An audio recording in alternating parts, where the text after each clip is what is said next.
Hey everyone, welcome back to the channel. It has been a hot minute.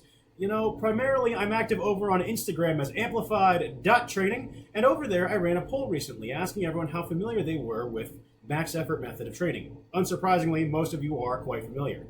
Conversely, I also asked everyone how familiar they were with the Norwegian method of training. Now this one, no one said they were very familiar with it. The best we got is some people saying they had an idea of what it is. So I want to talk a little bit about these two methods and how they actually work really well together to maximize both your strength and your technique. But first, let me define a couple key terms here. When I talk about the max effort method, I'm specifically referring to your bog standard conjugate template wherein every week you're working to a 1 rep max on a variation of your main lift. So for example, let's say your bench press, your triceps are the weak link. One week you might work to a 1 RM of the close grip bench. Next week might be a floor press. Week 3 might be a pin press. Week 4 might be a slingshot bench. That's just a typical 4-week rotation there, with your competition bench press being trained on the dynamic effort day. So that's the max effort method. This is really good for peaking strength, primarily fostering neurological adaptations, as well as training those sticking points. Now, one of the big critiques of the max effort method is that it lacks in specificity. And that's what leads us into our second method I want to talk about today, which is the Norwegian method. Now, the Norwegian method is a little more nebulous, but in short, the best way of describing it is you would train the lift, the competition lift, more than once a week, generally 2 to 3 times a week, and you're looking at lower intensities, something such as day 1 being 3 sets of 3 at 80%, day 2 being 4 sets of 4 at 70%, and then day 3, maybe you're doing 3 singles at 85%. Additionally, you'll see some Norwegian templates wherein, for example, they'll use 2 very related movements. So let's say day 1 is 5 sets of 5 of the high bar back squat, and then day 2 might be 3 sets of 2 of the low bar style back squat. Now, the primary advantage of the Norwegian method is that you get frequent exposure to your competition lift so you can really refine and dial in that technique. And also, because it is more submaximal, you build that confidence, you build that competence, and it just builds that sense of momentum. Now that I've covered the basics, I want to talk about how we can integrate these two in a way that works together in a practical application. And what I want to use is the strongman log lift. And the reason why is if we look at the max effort method, it's generally not used in Olympic or Olympic adjacent lifts, such as the log clean and press, especially if you are someone who push jerks like me. And that's one of the critiques of the max effort method, is because it lacks in that specificity.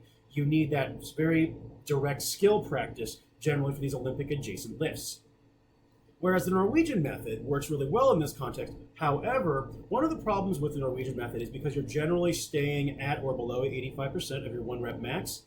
Lifts above that intensity threshold, especially Olympic adjacent ones, the more dynamic explosive ones, they tend to feel a little bit different. They move differently once you get above a certain intensity threshold. So that's where the Norwegian method can come up a bit short. So what we want to do is think about how we can apply them together. And this is what I want to propose. What we're going to do is on day 1 for a hypothetical lifter, let's say he's a log push jerker with a weak rack position, tends to lose it in his dip. And the reason why we're specifying that is that it's going to dial into day 2. But so for a hypothetical lifter, in day 1, what we want to do is we're going to have him working to maxes on the log push jerk across a 5-week wave. Week 1, he'll work up to a heavy 5, week 2, a heavy 4, week 3, a heavy 3, week 4, a heavy double, and week 5, a heavy single. If you look on screen right now, I've kind of imposed what that wave might look like. You'll notice there are workup sets as well. Reason being, we want them just to kind of get in the groove and get a little more volume and exposure to that movement even within the session. And the reason I like this approach for something like the log push jerk is because it is a very skill-dependent move. We want them to have more exposure and more practice with the movement before going straight into a 1 RM. You might use this wave leading into a competition wherein you are maxing out your log. Now let's talk about the second day. Traditionally, the second day would be the dynamic effort day, so you might do something such as a log push press against bands for accommodating resistance. In this iteration, what I would do is we're actually going to drop the log push press versus bands, and instead what we're going to do is a paused dip in the log where they hold the bottom before the reversal for about a 1 or 2 count. And the reason why is that paused dip on the log push press is going to force them to better improve their rack position and get that stability underneath the log. So it's a skill development, hence why I would call this a developmental day. Now, if you look on the screen right now, I've superimposed what that 5-week wave might look like for the developmental day.